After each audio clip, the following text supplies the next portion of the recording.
Muito bem, nós vamos conversar então sobre batalha espiritual à luz de Efésios capítulo 6, a partir do versículo 10 até o versículo 13. E esse é um dos textos clássicos da Bíblia sobre este tão importante assunto. Nós estamos numa guerra, não há campo neutro. Não estamos blindados. Nós vivemos expostos a perigos reais, enfrentando inimigos perigosos, malignos, perversos, que, embora invisíveis, eles estão aí, como que nos rodeando, procurando uma brecha, procurando nos tragar. E Paulo está concluindo esta carta, chamada Carta aos Efésios, que é a rainha das suas epístolas. Ele está preso em Roma, na sua primeira prisão, nos anos 61, 62, e ele escreve esta carta a esta igreja que tornou-se notória pela sua influência, superando, inclusive, as igrejas de Jerusalém e de Antioquia da Síria. Paulo ficou nesta cidade de Éfeso 3 anos, plantando esta igreja, consolidando esta igreja, onde ele experimentou um dos maiores reavivamentos da história, porque numa cidade de mais de 300 mil habitantes, numa cidade sede do culto à deusa Diana, cujo templo era uma das 7 maravilhas do mundo antigo, numa cidade fortemente marcada pela idolatria e pelo ocultismo, Paulo viu a palavra de Deus prevalecendo, a idolatria recuando, os ocultistas convertendo-se a Cristo e queimando em praça pública os seus livros de magia. Através daquela igreja, igrejas foram plantadas em toda a província da Ásia Menor. Cidades como Esmirna, Pérgamo, Sardes, Tiatira, Laodiceia, Colossos e Herápolis.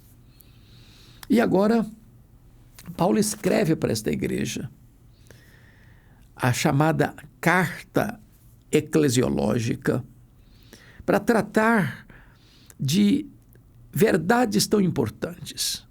No capítulo 1, ele trata da soberania de Deus na salvação.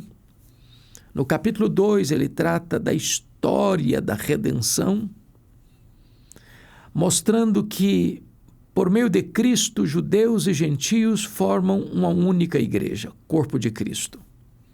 No capítulo 3, ele trata do mistério do Evangelho e ora para que a igreja seja revestida com poder. No capítulo 4, ele trata da unidade da igreja, fazendo aplicações importantes à vida prática da igreja. No capítulo 5, Paulo vai tratar da nova vida em Cristo, da plenitude do Espírito Santo, da vida em família, mostrando o papel da esposa, do marido, dos filhos e dos pais. E ele conclui esta importante epístola tratando da batalha espiritual. E nesse contexto, a primeira coisa fundamental para entendermos é que nós estamos em guerra. Nós não vivemos num campo neutro. O mundo jaz no maligno. Há uma luta espiritual ferrenha. E ninguém fica dispensado dessa luta. Quem não é um guerreiro é uma vítima. E a primeira coisa que precisamos compreender no trato desta matéria é contra quem não é a nossa luta. No versículo 12, Paulo diz: a nossa luta não é contra carne e sangue. Isso significa que a nossa luta não é contra pessoas. Seu verdadeiro problema não é seu pai, sua mãe, seu filho, sua filha, sua nora, seu genro, seu sogro, sua sogra, seus cunhados, seus vizinhos, seus colegas de trabalho, seus concorrentes no mercado.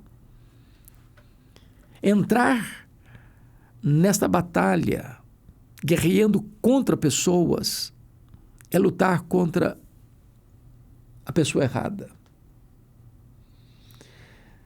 As pessoas não são as adversárias contra as quais devemos lutar. Elas deveriam ser nossas aliadas. E quando você transforma um aliado em inimigo, você transforma o inimigo em aliado. A segunda coisa que Paulo vai mencionar neste assunto tão importante é contra quem é a nossa luta. E no versículo 11, ele vai dizer: revesti-vos de toda a armadura de Deus para poderdes ficar firmes contra as ciladas do diabo. Então ele define o inimigo, é o diabo. O diabo não é um Deus caído, é um anjo caído. Mas ele não está só, ele não age só. Existe um reino chamado Reino das Trevas. É o império das trevas. A Bíblia diz que o diabo é o príncipe deste mundo, é o príncipe da potestade do ar. E ele tem com ele anjos caídos. E Paulo define esses anjos caídos que fazem parte desse exército do mal, de principados, potestades, dominadores deste mundo tenebroso e forças espirituais do mal. O diabo é uma espécie de líder desta horda de anjos caídos, de demônios. A Bíblia define este inimigo como Abaddon, Apolion, destruidor. Ele é chamado de o pai da mentira. Ele é assassino desde o princípio. Ele é maligno, ele é tentador. Ele é ladrão. Ele vem para roubar, para matar, para destruir. Ele é o dragão, ele é a antiga serpente. Ele é o leão que ruge, procurando a quem devorar. Ele é um ser maligníssimo. E Paulo diz que nós não devemos ignorar seus desígnios. Aqui Paulo chega a dizer que nós devemos ficar firmes contra as ciladas do diabo. A palavra cilada, lá na língua original, é metodeia, de onde vem a palavra métodos, estratagemas. É como ele usa seu arsenal variado para capturar, para oprimir, para escravizar, para matar. Ele nos pesquisa, porque ele anda ao nosso derredor. Quando lá no livro de Jó, Deus pergunta para Satanás: de onde vens? Ele diz: de rodear a terra e passear por ela. Ele está de olho, está antenado. É uma espécie de turista inveterado. Ele conhece seus pontos fracos e seus chamados pontos fortes. Ele conhece o seu calcanhar de Aquiles. Para uns, ele usa a arma da sedução sexual. Para outro, ele usa a sedução da riqueza. Para outro, ele usa a sedução da fama, do poder. Ele conhece as brechas do seu escudo. E Paulo diz que nós precisamos ficar vigilantes, porque como pesquisador, ele vai procurar exatamente encontrar esse ponto vulnerável, esse ponto de fragilidade, esse calcanhar de Aquiles. Ele tem um arsenal diversificado, ele tem métodos diferentes. Por exemplo, quando Satanás tentou Jesus no deserto, ele o fez usando 3 estratagemas. Tentou Jesus com necessidade física. Se és filho de Deus, transforma essas pedras em pães. Tentou Jesus do ponto de vista da vaidade. Se és filho de Deus, atira-te daqui de baixo. E citou a Bíblia de forma incompleta, torcendo as Escrituras, citando o Salmo 91, mas omitindo o ponto central. E ele tenta Jesus, oferecendo-lhe glórias, honras, tudo isso te darei, se prostrado me adorares. Jesus venceu Satanás nas 3 investidas com a espada do Espírito. Está escrito, está escrito. está escrito. E o diabo deixou até momento oportuno, diz Lucas capítulo 4. Ele veio de outra forma, com outras armas, com novas artimanhas, usando a multidão, usando os discípulos, buscando meios e formas de se interpor no caminho do Messias. Então precisamos entender que a nossa luta é contra o diabo. Mas mais, o versículo 12 vai mostrar que ele vem acompanhado de uma corja de seus aliados, que Paulo vai dizer que tem uma espécie de estratificação de poder neste reino das trevas. Dr. John Mackay, presidente do Seminário de Princeton, escreveu um comentário de Efésios tratando da desordem deste reino das trevas. Porque, embora o diabo é maligno, é assassino, é ladrão, ele veio para roubar, para matar e para destruir, mas o próprio Jesus diz que uma casa dividida não prevalece, o diabo não luta contra o próprio diabo. Então ele tem uma estratégia e ele tem uma estratificação de poder, a comando e a comandado. E nessa estratificação de poder diz que há principados, potestades, dominadores deste mundo tenebroso e forças espirituais do mal. O grau de resistência nesta luta não é sempre a mesma. Dr. Mark Lloyd Jones, no seu livro Combate Cristão, diz que há batalhas e batalhas, há enfrentamentos e enfrentamentos. Por exemplo, quando Jesus desceu do monte da transfiguração, havia um pai muito aflito, com um filho único endemoniado. E aquele pai pediu ajuda aos discípulos de Jesus para libertar o menino, e os discípulos não puderam. E Jesus solta uma exclamação de angústia: ó geração incrédula e perversa, até quando vos suportarei? E Jesus diz: traz o menino. E Jesus dá uma ordem para os demônios: saia e nunca mais voltes a ele. E o menino ficou liberto. Mais tarde os discípulos perguntaram: por que nós não pudemos expulsar os demônios daquele menino? E Jesus respondeu: esta casta só sai com oração e jejum. Há graus de resistência maior ou menor. E nós precisamos estar atentos a isso nesta batalha espiritual.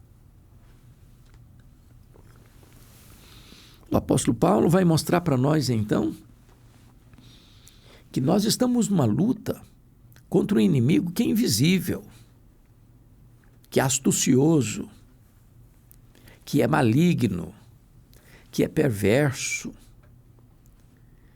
que vem para arruinar, para desequilibrar, para ferir, para machucar, para agredir, para denegrir, para arruinar sua vida, sua reputação, para jogar lama na sua cara, para desconstruir seus valores, para acorrentar pessoas no cipoal dos vícios, das mazelas, da iniquidade.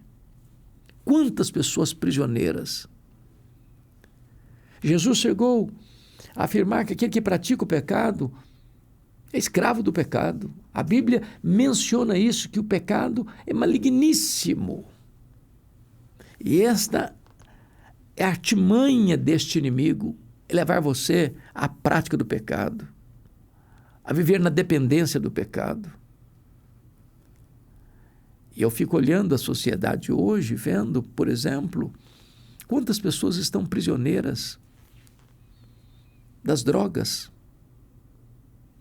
da depravação sexual, do álcool,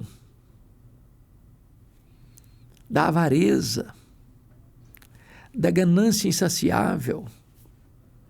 Quantas pessoas estão prisioneiras da idolatria, se prostrando diante de ídolos que fabricaram com as suas mãos ou de ídolos que forjaram na sua mente.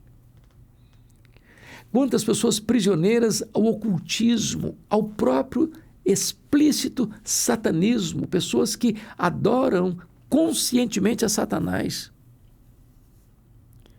Vivemos numa sociedade onde se aplaude o erro, onde se incensa o pecado, onde se abusa e faz troça da virtude. Há uma mente maligna por trás da escravidão do homem, da opressão humana, da violência às crianças, do abuso das crianças, da erotização das crianças, da confusão mental na mente das crianças, dizendo que uma menina pode ser um menino e que um menino pode ser uma menina numa fase primária da infância. Existe uma mente por trás de todo esse sistema, de todo esse esquema de desconstrução da vida, do casamento, da família, dos valores, dos pilares da sociedade. E Paulo está nos dizendo que a nossa luta não é contra carne e sangue, mas contra esses principados e potestades. É muito importante você agora compreender comigo o que Paulo vai nos dizer no versículo 13. Portanto, tomai toda a armadura de Deus para que possais resistir no dia mau e depois de teres vencido tudo, permanecer inabaláveis. Paulo está nos ensinando aqui que nós não temos condições de enfrentar este inimigo de cara limpa, na nossa própria força, usando a nossa própria estratégia. Paulo disse lá em 2 Coríntios 2,11 que nós não podemos ignorar os desígnios de Satanás. Ele tentou Eva lá no Éden e levou os nossos primeiros pais à queda. Ele tentou Davi a fazer um censo em Israel, na transição do governo para Salomão, como se dependesse da grandeza de um exército para a nação permanecer, enquanto toda a história da nação de Israel dependia de Deus e não da força do braço humano. Ele tentou Ananias e Safira a ganhar prestígio na comunidade cristã através de uma dádiva mentirosa. Ele tentou Jesus no deserto. Ele tentou Judas Iscariotes e entrou em Judas Iscariotes para vender Jesus por 30 moedas de prata. Ele tem tentado tanta gente. Ele tem agido, andando, vive e ativo no planeta Terra. E Paulo está dizendo para você e para mim, você e eu precisamos ser revestidos de toda a armadura de Deus. Precisamos de armas não carnais, mas espirituais, poderosas em Deus, para destruir fortalezas e anular sofismas. Há muitos sofismas filosóficos que tentam capturar a mente das pessoas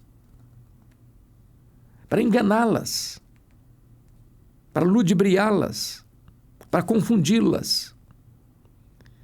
E às vezes o argumento não é apenas um argumento lógico, mas espiritual, porque por trás desses sofismas, dessas filosofias humanistas, secularizadas, que tentam empurrar Deus para a lateral da vida, tem por trás uma mente demoníaca.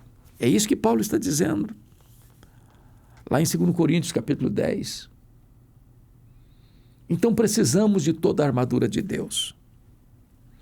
E aqui ele vai dizer duas coisas importantíssimas para resistirmos no dia mau. O que ele está querendo dizer com isso, dia mau? É que há uma luta travada que nós não enxergamos. Dr. Francis Schaeffer tenta ilustrar isso de uma maneira simples, como uma casa de 2 andares. No andar de baixo, o andar térreo, onde vivemos, onde vemos, ouvimos, falamos, agimos, reagimos, caminhamos, dormimos. É a vida aqui. ao vivo e em cores. O andar de cima seria o que a Bíblia chama de regiões celestes, onde se trava uma batalha. Imagine você uma estratégia de guerra, porque é em guerra que nós estamos. Você já assistiu vários filmes de guerra, e eu também. Há um momento em que o comandante de um exército dá a impressão para o inimigo que ele está desistindo da luta, ele recua o seu exército, o seu pelotão, mas na verdade ele está apenas estabelecendo uma nova estratégia, um ataque surpresa. E às vezes é nessa estratégia de um ataque surpresa é que o inimigo é vencido. Então imagine você que de repente sua vida está tão tranquila, tão sossegada, e você quase que tira férias de Deus.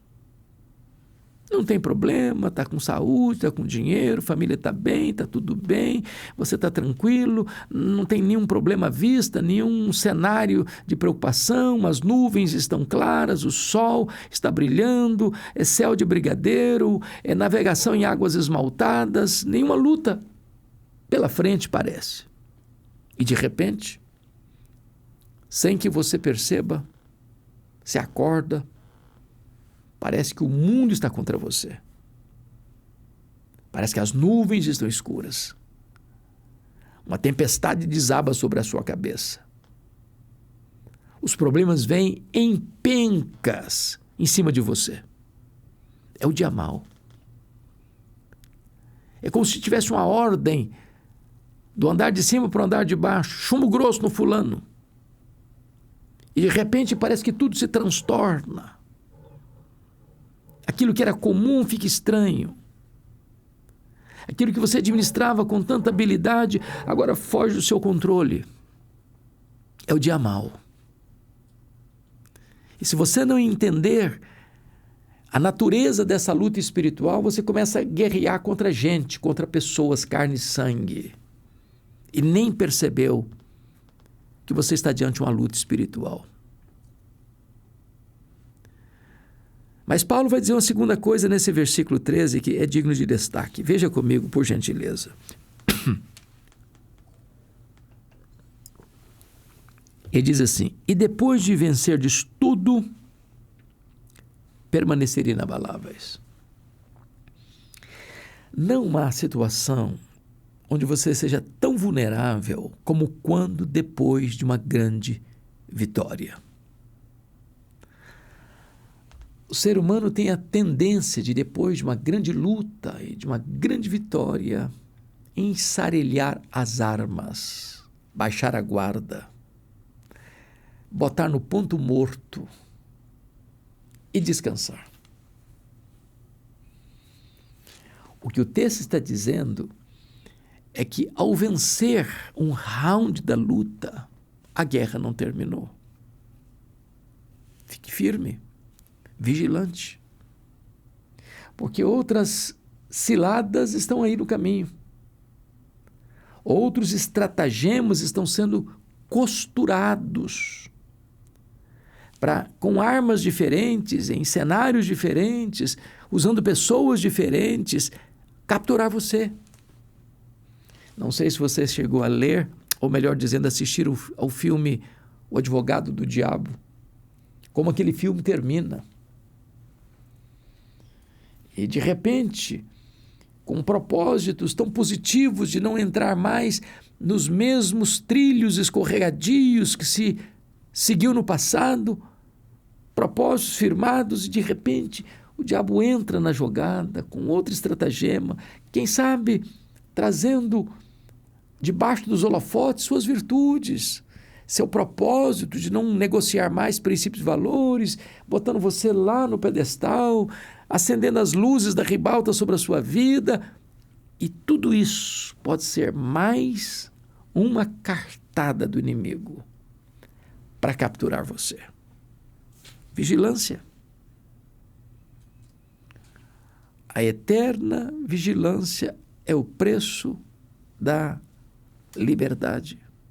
Fique firme depois da vitória. para que você não seja apanhado nesse enredo, nesse laço mortífero. A partir do versículo 14, Paulo diz assim: estai, pois, firmes, cingindo-vos com a verdade e vestindo-vos da couraça da justiça. Agora, ele vai nominar quais são as peças dessa armadura que você deve trajar. E ele começa mostrando a necessidade de você se cingir com a verdade. Fora da verdade não tem proteção. Se o diabo é o pai da mentira, onde tem mentira, ele está encontrando flancos abertos, brecha na armadura. E ele diz: vestindo-vos da couraça da justiça. Essa justiça é a justiça de Deus imputada a nós, que nós chamamos de justificação. Eu não me apresento fiado nas minhas obras, ou nos meus méritos, ou nos meus predicados morais, ou nos meus valores éticos, ou pleiteando algum direito porque eu tenho créditos diante de Deus. Não. Deus não justifica o justo, Deus justifica o ímpio que crê no justo. Não há justo nenhum sequer, diz a Bíblia. Todos pecaram e destituídos estão da glória de Deus. Mas quando eu creio em Jesus, o justo, que morreu pelos injustos, a justiça do justo é colocada na conta dos injustos, e isso significa que lá no tribunal de Deus, você que crê no Senhor Jesus, é declarado justo. Em outras palavras, Deus lançou sobre o seu Filho a nossa dívida e ele a quitou com o seu sangue, e agora é creditado na nossa conta toda a justiça de Cristo. Então, os olhos de Deus estão justificados. Isso é uma couraça. Você saber que você se apresenta a Deus não fiado nas suas justiças, que aos olhos de Deus não passam de trapos de imundícia, mas você chega confiado na justiça de Cristo que é imputada a você. Vamos ao versículo 15, e está escrito assim: calçai os pés com a preparação do evangelho da paz. O soldado romano usava o coturno, usava as botas, com o solado bem firme, para não escorregar. E a única maneira de você não escorregar nessa luta e vir ao chão é você estar firmado no Evangelho, o Evangelho da paz. Não troque o Evangelho por doutrinas estranhas, pelas novidades do mercado da fé. O Evangelho é puro e simples, é o conteúdo da verdade de Deus revelada a nós. É a palavra de Deus, inspirada, inerrante, infalível, poderosa. Então eu quero encorajar você a estar firmado no Evangelho. Como Paulo disse para Timóteo: meu filho, guarda o bom depósito. Permanece no Evangelho, para que você possa pregar a palavra, pregar o Evangelho. O apóstolo Paulo vai revelar para nós, no versículo 16, embraçando sempre o escudo da fé, com o qual podeis apagar todos os dardos inflamados do maligno.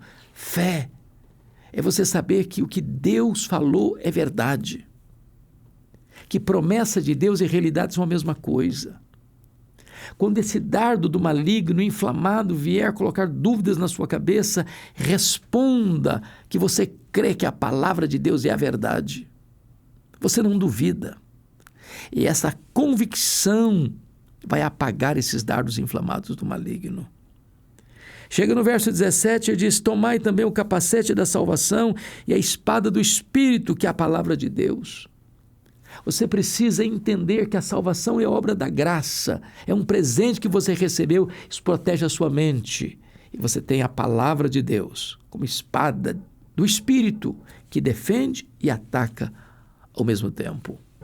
E finalmente, O versículo 18 diz que com toda oração e súplica, orando em todo o tempo no Espírito, para isto vigiando, com toda perseverança e súplica por todos os santos. Você, ao usar toda essa armadura de Deus, você vai regar tudo isso com oração. Porque você, no versículo 10, está dito: quanto ao mais, sede fortalecidos no Senhor e na força do seu poder. Você entra nessa luta não fiado na sua própria força, com o seu próprio poder, mas revestido com o poder de Deus. E o poder de Deus se recebe através da oração. Estamos numa luta, estamos numa guerra, mas em Cristo Jesus nós já somos mais do que vencedores. Se você está em Cristo, você é vitorioso. Se você está em Cristo, você é vigilante. Se você está em Cristo, você está revestido com toda a armadura de Deus. Se você está em Cristo, você está em oração nesta luta. Se você está em Cristo, você é vencedor. E ao vencedor é concedido as bênçãos da glória celeste. E é para lá que estamos indo, onde não tem mais choro, nem pranto, nem lágrima, nem dor. Lá estaremos para sempre com o Senhor. O adversário, o inimigo, será lançado no lago do fogo e será atormentado de dia e de noite pelos séculos dos séculos. Mas nós, que estamos em Cristo, reinaremos com Cristo para sempre e sempre e sempre. Deus abençoe a sua vida.